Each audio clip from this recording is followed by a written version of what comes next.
Olá, pessoal. Eu sou o professor Álvaro Guimarães de Oliveira.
Olá, pessoal. Eu sou o professor Álvaro Guimarães de Oliveira e vou fazer um trabalho sobre uma conferência, CEO Conference Brasil 2025 do BG Pactual. É um outlook de grandes gestores. Eles vão falar sobre a economia brasileira, sobre a economia mundial. E faremos alguns comentários, algumas críticas a respeito dos palestrantes, ok? Evidentemente, estou fazendo isso no sentido de ajudar a entender e a compreender como funciona a economia e os seus conceitos. Vamos lá.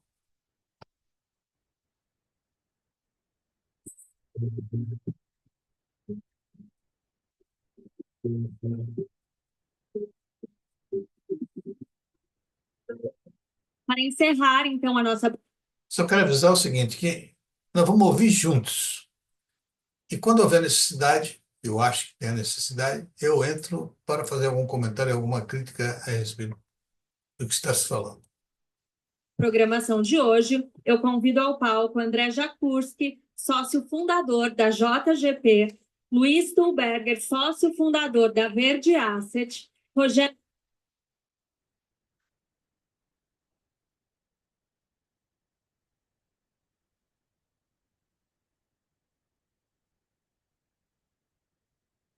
Xavier, sócio fundador da SPX Capital. Um bom painel a todos. Bom, vamos lá, turma.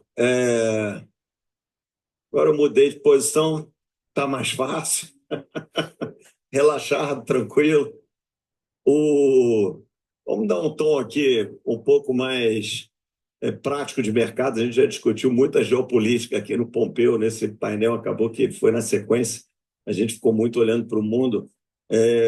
Falar um pouco mais de mercados. Eu vou fazer a primeira pergunta para vocês. Para os três, porque temos versões parecidas, mas cada um dá pesos diferentes aos vários fatores. A gente terminou o ano aqui no Brasil muito pessimista e na beira de uma disrupção de mercado, né? O Banco Central vendeu 22 bilhões de dólares, a maior intervenção da história, significativa até para o nível de reserva que a gente tinha, uma saída de capital significativa. No entanto, a gente virou o ano, não aconteceu muita coisa aqui no Brasil, claro, ninguém falou nenhuma grande bobagem, mas fora isso, não aconteceu nada e os mercados tiveram uma volta significativa. Tiveram no mundo inteiro uma volta significativa. Está aí a Bolsa da Alemanha no high, a Bolsa do Chile, etc. Mas o Brasil foi muito afetado por isso. Claro, piorou muito, também melhora muito. Mas aqui segue um noticiário que talvez continuaria alimentando aquele medo do final do ano. Vamos na ordem aqui. André, por que o Brasil performou tão bem nesses primeiros 45 dias do ano? O Congresso estava em recesso.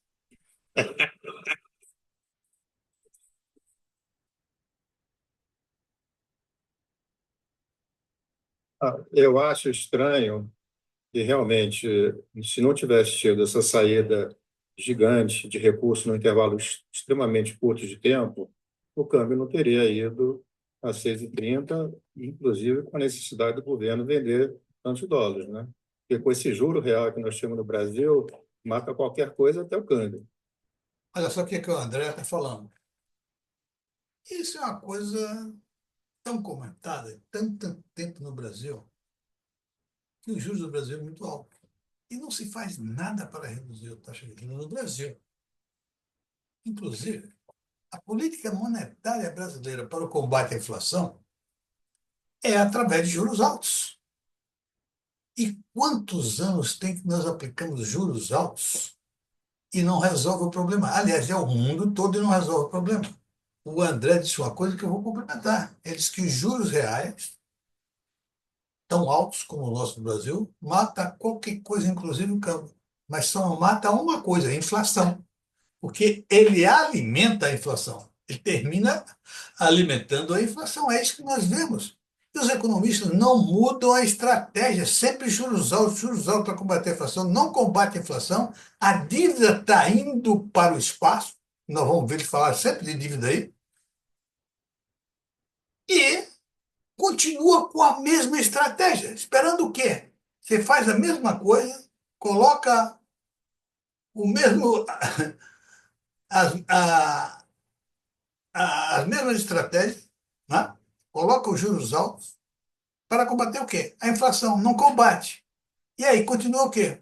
Fazendo novamente a mesma coisa. 1, 2, 3, 5, 10, 15 anos. Quantos anos tem que o Brasil não cresce?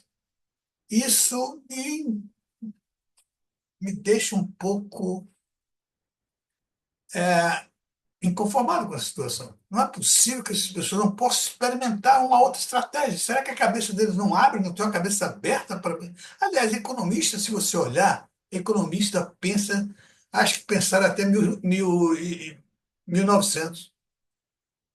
Até lá, de lá para cá, não mudaram nada, as coisas mudaram completamente. Os economistas estão aí, ferrenhos nas velhas teorias. A teoria monetária está aí, teoria monetária moderna. Os economistas não estudam, não leem sobre isso, criticam a teoria monetária do governo, mas não mudam as teorias dele. Estão sempre fechados com o passado. E, evidentemente, estão fechados com o passado, os resultados são os mesmos do passado, ou seja, não tem resultado positivo. Tá certo? Então vamos lá. Então, eu acho que quando você passou esse medo, no Brasil você tem uma trajetória assim contínua para o infinito de dívida, né? A nossa dívida está crescendo gradativamente e certamente, né? Eu não vejo como é que a dívida do Brasil vai cair. Pode ser que daqui a uns 10 anos a gente tenha 110% de dívida PIB e nada tenha acontecido, né? Ninguém imaginaria que os Estados Unidos estaria com essa dívida PIB, por enquanto as coisas estão normalmente acontecendo. Então, eu acho. Agora, realmente, eu fico olhando o André Jacuzzi. Aliás, vou contar um fato aqui, mas não tem nada a ver com a situação. Mas, quando eu terminei meu mestrado nos Estados Unidos, eu estava vindo embora, eu passei por Nova York, porque eu pensava de encontrar alguma empresa multinacional que me contratasse lá nos Estados Unidos e me mandasse para o Brasil. Inclusive, eu economizava transporte, etc., uma série de coisas desse tipo. E foi, e realmente não. Só encontrei uma proposta que era para ir para, para a Califórnia, e assim mesmo eu deveria ir, chegar lá e me apresentar. Eles não pagavam passagem, não pagavam nada. E eu estava zerado, não podia fazer esse tipo de coisa. Eu também não me interessava desse jeito. Eu me interessava ser contratado por eles lá nos Estados Unidos e colocado aqui no Brasil. Aí eu tinha interesse nisso. E fui no Bank of America, encontrei um rapaz chamado Joel, e ele trabalhou aqui no Brasil, etc. Tal. E ele me disse: olha, o R não está fazendo nenhum contrato, não, etc. Tal, não estão contratando ninguém, mas eu tenho uma pessoa lá no Brasil que você deve procurar, é o André Jacuzzi. E eu vim aqui no Brasil, quando eu cheguei no Brasil, procurei o Jacuzzi, que ele me entrevistou, e ele foi franco comigo, eu entendi perfeitamente, e eu realmente era a pessoa que ele estava dizendo. Ele disse: olha só, eu estou querendo um cara de mercado, um cara que vai ali para frente, vai brigar no mercado, vai fazer operações, criar novas operações, etc. Eu estou vendo aqui pelo seu currículo, que nós estamos conversando, que você não é disso, você é o outro lado. Você é o administrador financeiro, você é o cara que vai olhar para as operações, etc., talvez se elas estão corretas ou não. E eu me senti extremamente satisfeito com o André, e isso aí. Tudo bem. É só um adendo. E nunca mais vi o André, desde aquela época. Não sei, eu nunca mais vi o André em canto nenhum, mas ouço falar muito dele. Então, o André é uma pessoa extremamente conhecida, e ele falar do déficit, né, da maneira que ele fala, eu acho extremamente esquisito. Ele segue a tradição dos economistas. Não entendem o que é déficit público. Não entendem porque não entendem teoria da partida dobrada. Não entendem contabilidade. Por isso, para eles, déficit. E outra coisa, o economista tem como é que eu diria assim? Tem um problema visual. Eles só enxergam o débito. Ele, quando vê o débito, olha, o débito é desse tamanho. Ele não sabe perguntar o que está acontecendo com o crédito. Se teve um débito ali, se houve um débito, e o Brasil está em déficit, por exemplo, é porque tem um crédito. E o crédito realmente está na mão, inclusive na mão dele. Né? Ele está comprando lá o déficit brasileiro. E tem que se analisar. O déficit, simplesmente dizer que é um déficit, não diz absolutamente nada. Tem que se analisar o déficit. E vocês vão ver aí toda hora. Eles falam em gastos. Os gastos enormes. Gastos, a gente precisa saber que gastos, na realidade, são investimentos e despesas. Tudo isso tem que ser analisado para chegar à conclusão se o déficit é bom ou não. Em princípio, o déficit em si não quer dizer absolutamente nada. E eu vejo toda hora os economistas, em princípio, dizendo que todo déficit é mal para a economia. Isso é um absurdo. É preciso fazer uma revisão na formação desses economistas. Que no Brasil, o que me preocupa dramaticamente é você ter um déficit crescente, um juro escorchante, né? E que impede o desenvolvimento de negócios em geral, e eu não vejo uma perspectiva clara de reversão disso dentro desse governo. Olha só, ele está falando uma coisa certa, né? Um juro escorchante, né? Um déficit crescente. Aliás, os déficits, na maioria dos países, são crescentes. É uma conversa só. Por quê? E a maioria dos países adota a política monetária de juros altos para combater a inflação. Juros altos mata tudo, inclusive o câmbio, como ele disse, mas não mata a inflação. Entendeu? Então, eu acho que tem que se parar, pensar o que é déficit. Ele não simplesmente é déficit é ruim. Não é assim. O déficit tem que parar em cima e saber de qual a proveniência do débito. O débito está ocorrendo por causa das despesas? Vamos analisar as despesas? Será que todas essas despesas são analisando custo e benefício? Será que não tem alguma dessas despesas que tenha benefícios maiores que os custos? Separar isso, separar o joio do trigo. Os investimentos. Que gasto é investimento e despesa. Então, todos os dois merecem, tanto a despesa como o investimento, merecem análise para definir se aquele déficit está sendo ruim ou não. Por acaso, os investimentos. Se o déficit é comandado pelo investimento, o que acontece? Tem que analisar os investimentos. Os investimentos estão sendo feitos em projetos altamente rentáveis, que têm uma rentabilidade maior do que a taxa de juros do país. Se tiver por que parar, tem que aumentar o déficit. A despesa também, se a despesa tem um custo, tem um benefício melhor do que o custo, vamos continuar. Qual é o problema? Não tem problema nenhum. Aliás, é isso que queremos. A dívida foi feita para isso.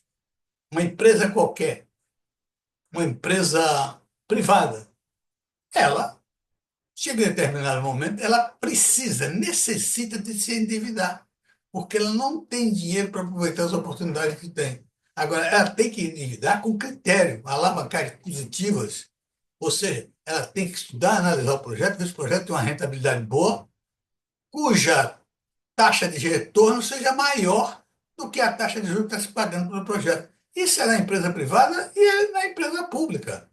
E no governo é a mesma coisa, tem que ser feito dessa maneira. Não é só simplesmente olhar e dizer, está aqui, A empresa tem um déficit. Está ruim porque a empresa tem um déficit? Não sei, tem que analisar. Está ruim porque o Brasil tem um déficit? Não sei. Tem que analisar. Em princípio, que eu estou falando, em princípio tem que fazer isso.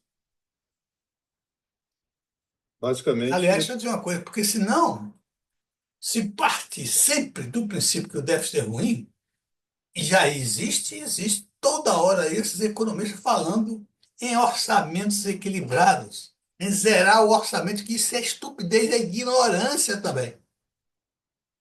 Porque você deixar um governo, por exemplo, que emite a sua própria moeda, não ter déficit, um déficit analisado como eu estou falando, é uma estupidez. Você está deixando de ter, de realizar grandes oportunidades. O orçamento equilibrado, isso é um absurdo. O que tem que ser equilibrado é a economia. O orçamento se desequilibra, inclusive, para equilibrar a economia. É isso que é a verdade. Não é essa facilidade de dizer que o é a déficit é minha ruim. visão. E por que o mercado deu essa refluída assim tão Eu importante? acho que o mercado é ciclotímico. Você vê, o mercado só consegue pensar em uma, no máximo duas coisas ao mesmo tempo. Essa é a verdade. Você vê, por exemplo, agora nos Estados Unidos, até a semana passada, o tema eram tarifas. Aí agora, apesar do fato que as tarifas virão, o mercado mudou de assunto. Agora é desaceleração econômica. Então, você vê, até nos Estados Unidos, com um mercado muito mais sofisticado que o nosso, as coisas não conseguem ser feitas simultaneamente, né? Então, sai de um tema, agora em outro tema. Agora, de sexta-feira para agora, é um desespero que a economia americana vai entrar no buraco. Então, tem uma série de coisas que acontecem no mercado que você não consegue explicar nem após o fato, né? Movimentos de moedas, certas coisas, você não consegue nem dizer por que aconteceu. Então, eu acho que isso é uma das coisas que entra nessa classe de situações. É. Você Olha só, eu entendo. Eu acho que ele tem razão. Eles têm muitas coisas que ele não sabe nem o que aconteceu. Mas como é que se tem tanta certeza que deve ser ruim? É claro que não é. Tem que parar, pensar e analisar, tá? Isso é preconceito quanto deve. afinal os mercados fossem perfeitos, a gente não estava aqui, né? Exatamente. Se fosse perfeitos, cientistas seriam os grandes ganhadores de dinheiro, né? E não nós, né? Stuberger, sua visão aí da minha pergunta.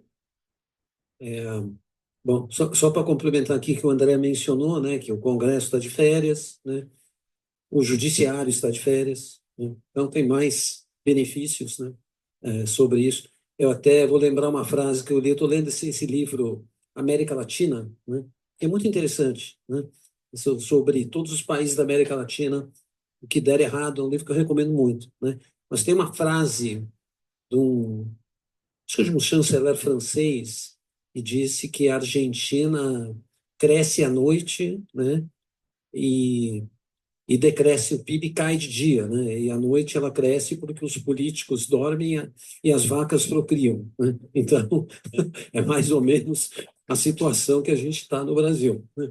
E aí o PIB cresce. Não, eu acho assim, tem um negócio muito fora isso, né? Digamos assim, um certo pânico, porque a saída de capital de dezembro foi muito atípica, né? Todo ano, em dezembro, sai dinheiro, mas entre 1 de dezembro e 3, 4 de janeiro, a saída de capitais foi coisa de 25 bi, né? Quer dizer, foi um valor alto, né? Atipicamente alto e, de uma certa forma, até inexplicável. Eu não encontrei uma boa explicação para isso, a não ser remessa de lucro, de multinacional e tal, mas foi muito alta mesmo, né? Tirando o exagero, se você esquecer o Brasil, os mercados sempre fazem isso, né? Vamos ver a nossa correlação com os mercados globais. Todos os mercados de emerging markets melhoraram. A Ásia melhorou, China andou muito, né? A Latam andou muito. Então, se você pegar a melhora de Brasil, vamos esquecer o dólar a 6,20, pegar a 6, né? Que agora está 5,75, pegar a alta da Bolsa e a melhora do dólar, não é muito fora, não é muito fora do que aconteceu em outros IEMs, né? México andou mais que a gente ainda, né? Colômbia andou, Chile andou, China andou muito. Então, A gente só olha para o nosso mundo, né? Teve isso. Teve um segundo fator aqui que a gente pode Esqueceu de colocar a Argentina também. Cresceu muito mais do que a gente. explorar mais tarde, que é a eleição, que foi o Datafolha. Embora o Brasil tivesse melhorado, né, antes do Datafolha, né, vamos dizer assim, no exagero, afinal, é uma batalha, né? O Banco Central não pode vender 25 bi, 23 bi de dólares sempre. Ele não ganhou a guerra, mas vamos dizer, ficou essa sensação de que ele ganhou esta batalha, né? Mas junte-se a um cenário, eu diria assim, de uma pesquisa. Eu gosto de analisar esses fatos assim. Se você me perguntasse antes, né, se era possível, né, o resultado do Lula cair 11 pontos, né, na aprovação de governo ótimo e bom, eu diria isso é impossível de acontecer, porque a economia está crescendo, né, a, situação, vamos dizer, do emprego ainda gera empregos, né, não estamos gerando desemprego. Então, eu diria assim, foi surpreendente, né? Eu acho que não era o que a gente esperava, entendeu? Não estou dizendo assim, não, eu acertei, ou eu previ que isso ia acontecer. Mas ex post, eu diria que essa explicação do mercado de fora é mais relevante do que a gente pensa, entendeu? Eu tirei isso. Sem dúvida. Rogério, como disse o Stuberg, sem exagero, o que você está achando, então? Bom, primeiro, boa tarde a todos. Obrigado aí pelo convite e um prazer participar do painel com os meus amigos aqui. Aliás, esse painel, eu acho que é o quarto ou quinto ano que a gente faz, e pela primeira vez nós estamos quatro juntos, né? Tem sempre um que está viajando ou está fora, o Rogério mora fora, e, enfim, então, obrigado pela Era presença. para eu estar fora, né? Eu fiquei para fazer o painel. Enfim, mas eu acho assim, mercado é assim mesmo.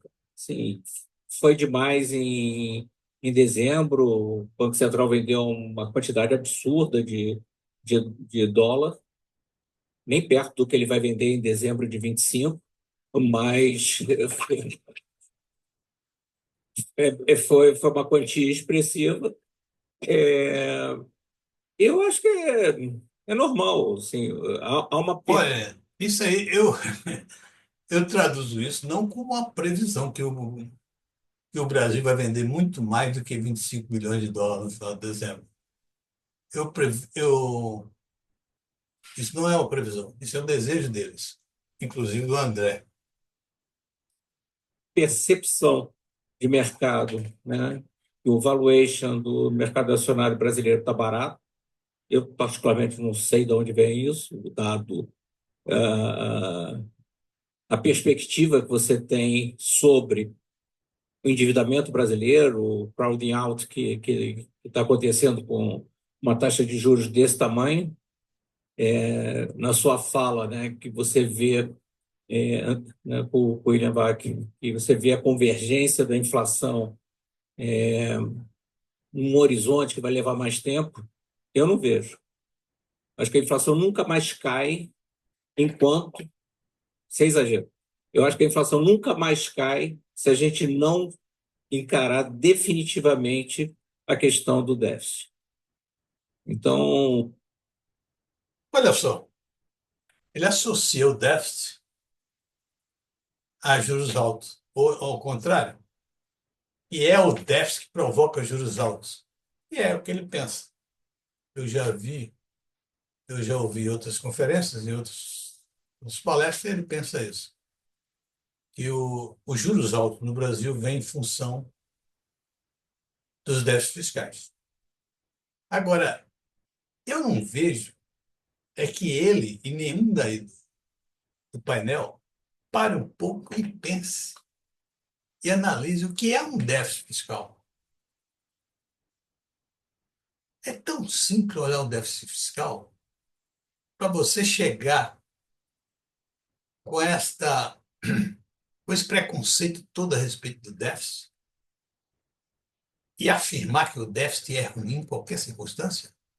Eu acho isso ignorância, falta de formação.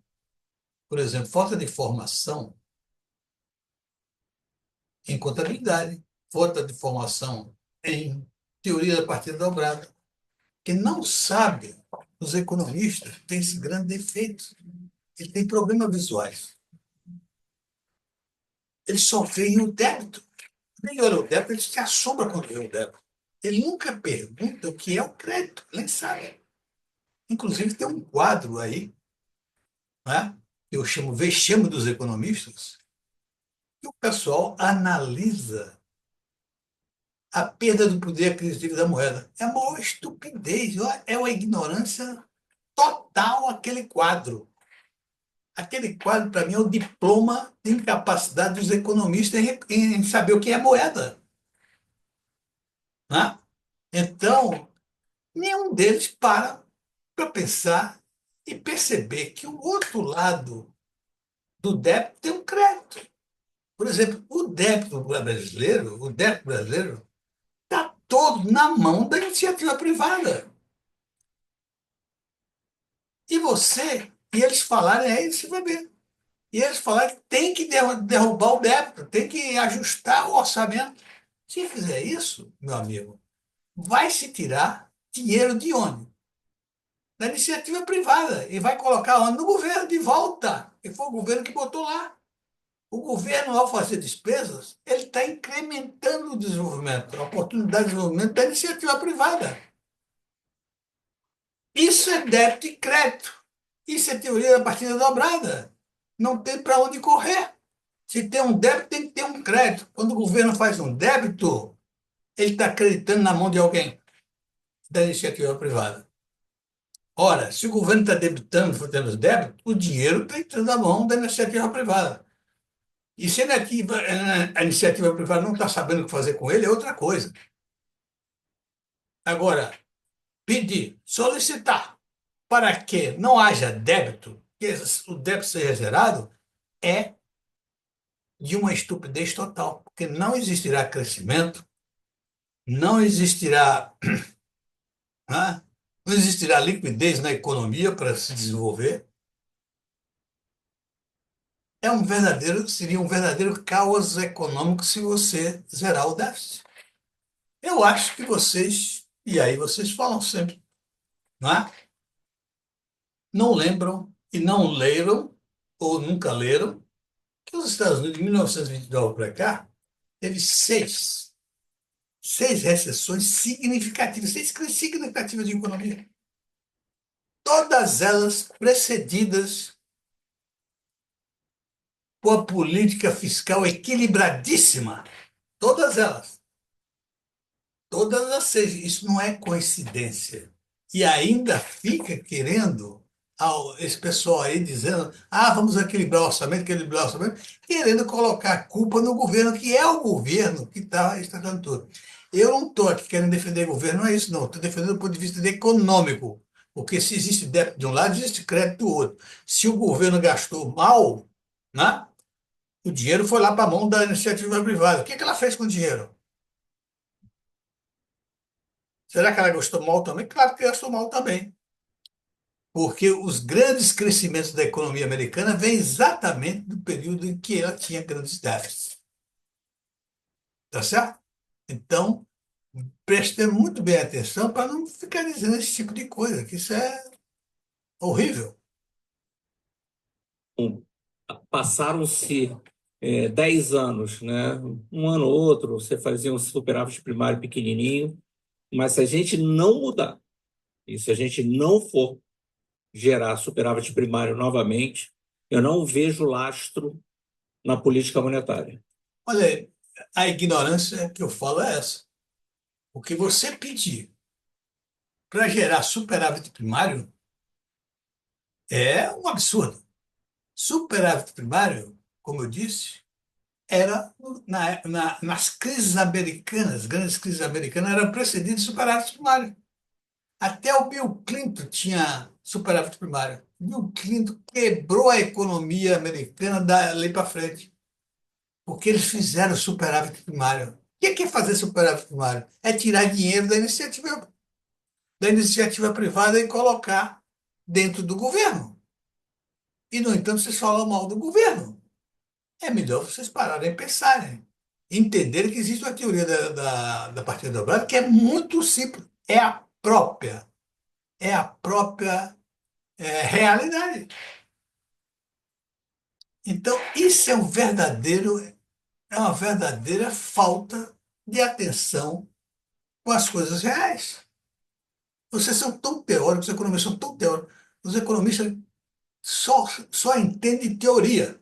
Qualquer coisa prática, o economista corre, tem medo e foge da situação. Vê se o economista sabe contabilidade, não sabe. Vê se sabe teoria da contabilidade, não sabe.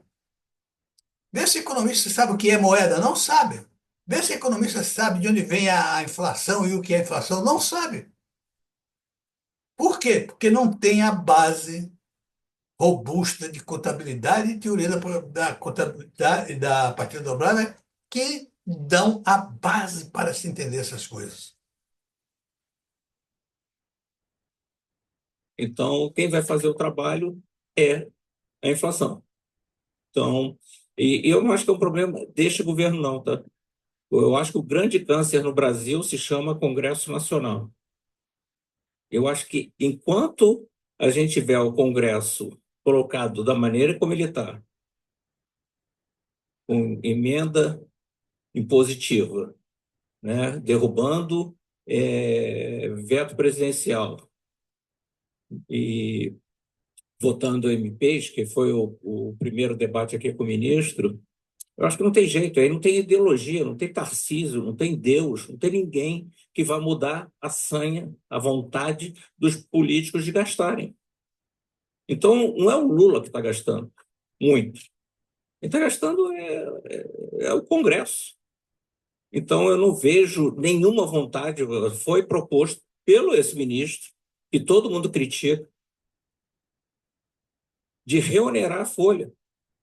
E as pessoas foram contra. Esse Congresso foi contra. Foi mandada uma medida para acabar privilégios do judiciário. Esse Congresso não votou. Então, é Congresso centro-direita, bacana, legal, mas não vota. Quando é do interesse, né, do país, não vota. Então, não acredito que é Tarcísio ou seja quem for que vai mudar isso. Então, na minha avaliação, a gente está fazendo um trade de melhora, mas o estrutural, apesar da vontade do ministro, eu acho que é uma pessoa séria, de tentar encaminhar uma solução, de ter uma melhora consistente. Enquanto a gente não virar a chave e encarar a situação do déficit de maneira forte, eu Agora, sou cético. Rogério, o Congresso. Aliás, olha aqui, isso aí tem uma tendência lulista. Em primeiro, livro, o Lula diz que o Lula não gasta muito. E segundo, para ele, o problema é só do Congresso. O chefe do executivo não tem nenhuma influência sobre isso. O chefe do executivo, o bom executivo, o bom chefe, ele trabalha para ter o Congresso sob a sua direção, sob a sua liderança, com propostas honestas, com propostas inteligentes. Agora, se o chefe do executivo é um bundão, ignorante, analfabeto, que só pensa em ganhar o Congresso através de compra, aí você não vai ter nunca na vida. Isso é uma coisa que o Lula entendeu antes de entrar no governo e ele se aproveitou disso. Ele sabe que ali está comprando e ele faz tudo para comprar. Ele não faz nada para melhorar a situação. Ele não faz nada para melhorar a dignidade das pessoas. Ele não faz nada para mostrar ao Congresso que o Congresso deve trabalhar em função dos projetos e não da grana que vão ganhar por fora. Mas quem pode fazer isso? Lula pode fazer? Não pode, porque ele é o ganhador de dinheiro por fora. Ele é o ladrão, ele é o mentiroso, ele é o cara que provoca tudo isso aí. Se no Brasil existia e sempre existiu em qualquer país do mundo essa coisa, aqui no Brasil o negócio foi para as nuvens com a liderança de Lula nesses últimos anos. Lula é um cara que compreendeu perfeitamente, quando ele era deputado do Senado, compreendeu, dizia ele naquela época, compreendeu que lá ali só valia dinheiro. O que ele fez? Saiu dali e foi se eleger para quê? Para ter o dinheiro e comprar o Congresso. Não foi para consertar o Congresso. Foi para comprar o Congresso e manter a mesma situação. E aí, o nosso amigo aí, o Xavier, está livrando a cara do Lula, dizer que Lula não gastou muito, quem gasta é o Congresso? Não, meu amigo. Não, nada disso não. O Congresso está nesse nível de corrupção em função da existência do Lula. Essa é uma expressão da sociedade. Aqui a gente tem eleição direta, transparente, eficiente. Olha só, eu acho que o André está sendo irresponsável, totalmente irresponsável. Ele está dizendo que aqui houve eleição direta, eficiente, e que por isso é coisa do Congresso. O que está faltando aí? Como é que ele diz mesmo? Deixa eu botar aqui novamente, eu não estou.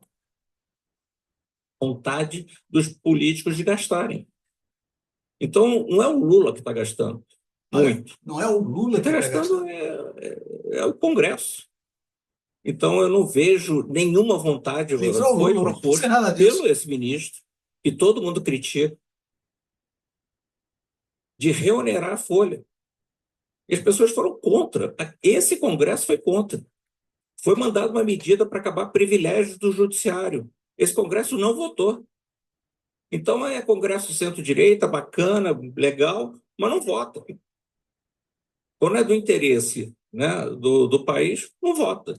Então, não acredito que é Tarcísio ou seja quem for que vai mudar isso.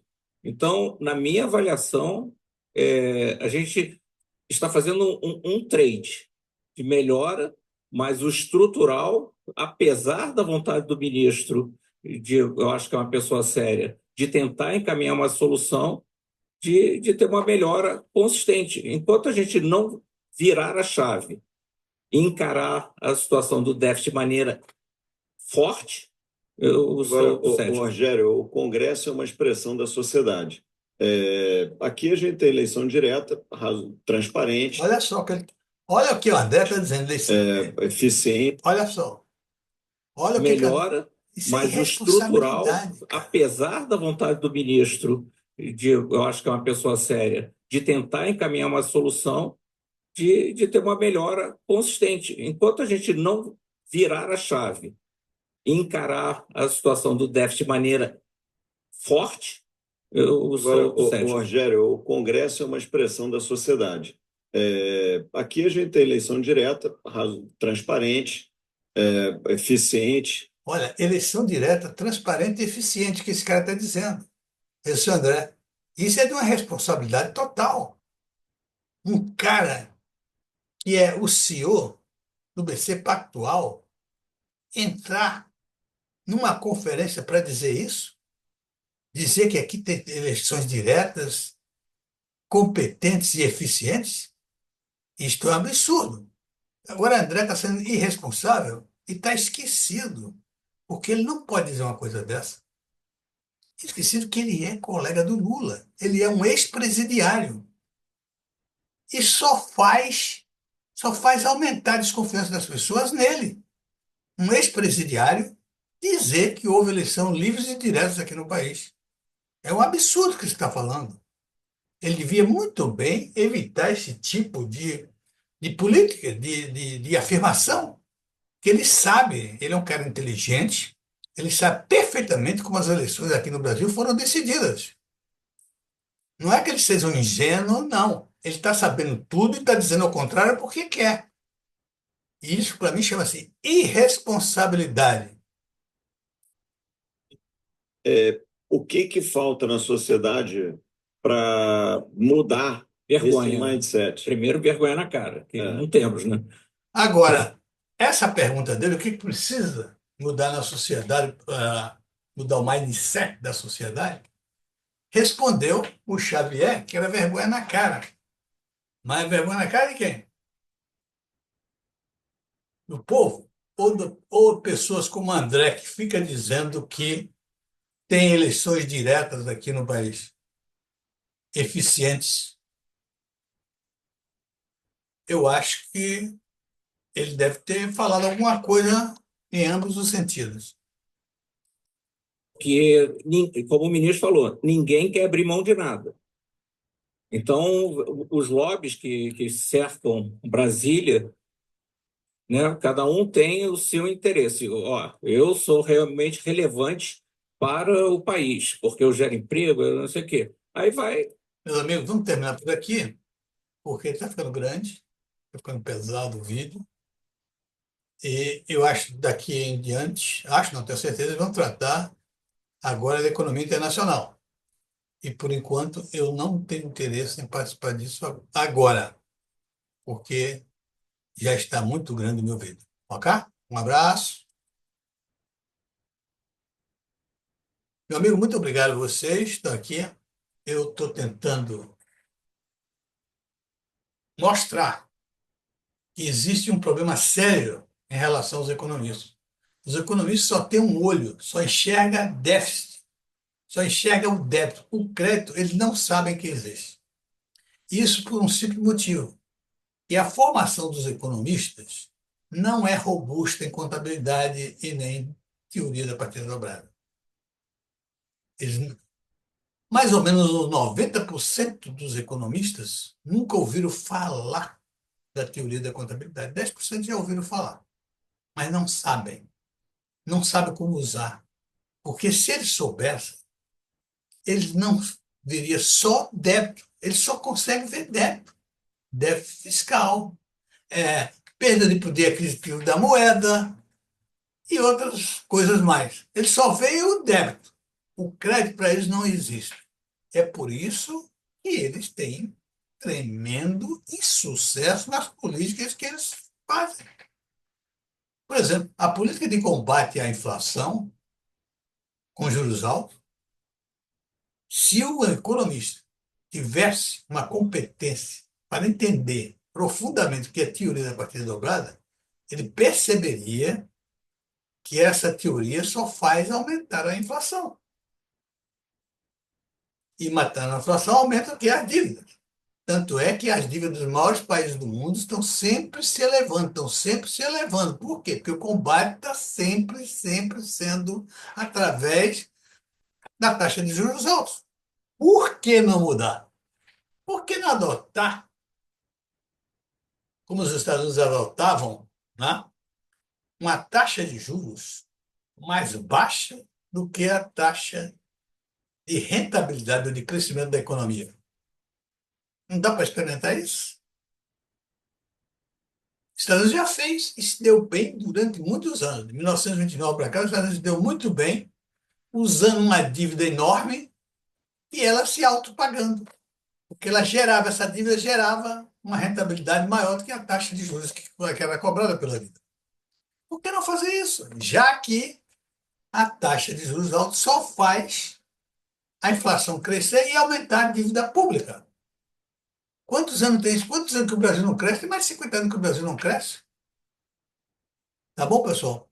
Um abraço e até a próxima.